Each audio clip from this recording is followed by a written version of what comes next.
আপনার কাছে আপদ হতে পারে, আমার কাছে না। আমি আপনাকে কথা দিলাম, এক সপ্তাহের মধ্যে ওকে বিয়ে করে নিয়ে যাবো।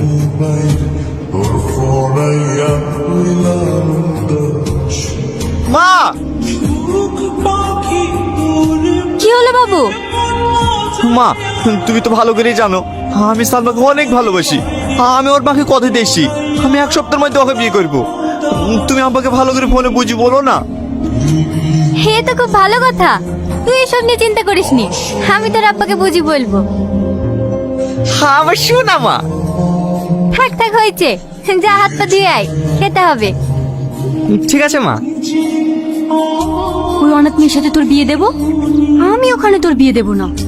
বারবার করে বললো বাড়ি চলে আসো, বাড়ি চলে আসো, আমার কথা তো শুনলি না।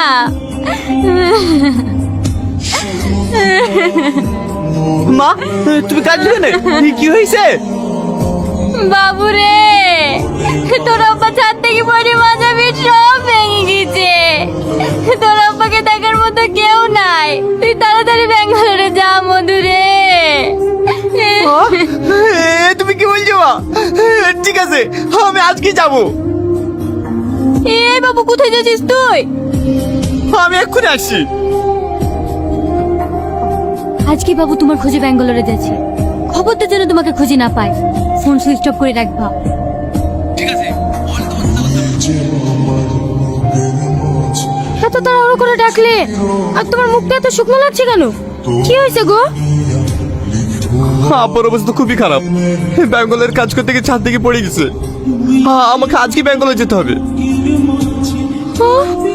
আব্বা এখন কেমন আছে? ভালো নাই, আমি আজকে চলে যাবো বলে তোমাকে বলতে আসলাম। তুমি যে মায়ের সামনে কথা দিলে এক সপ্তাহের মধ্যে বিয়ে করব, তার কি হবে? মা তো জোর করে অন্য ছেলের সাথে বিয়ে দিয়ে দেবে। তুমি যেভাবে হোক একটু ম্যানেজ করে নিও, আমি এক সপ্তাহের মধ্যে আপাগালি চলে আসবো। টনি, আমার খুব ভয় লাগছে। কোনো ভয় নাই, আমি আছি তো। আর যদি কোনো অসুবিধা হয় তুমি আমাকে ফোন করবা, আমি আসছি।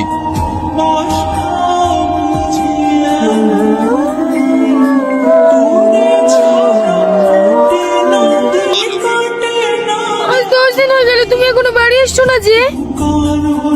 কি করে বাড়ি যাবো? আমি তো আমাকে খুঁজে পাচ্ছি না, ফোন করলে ফোন সুইচ অফ। আমার কোন হসপিটাল আছে সেটা আমি জানি না। তাহলে এখন আমি কি করব?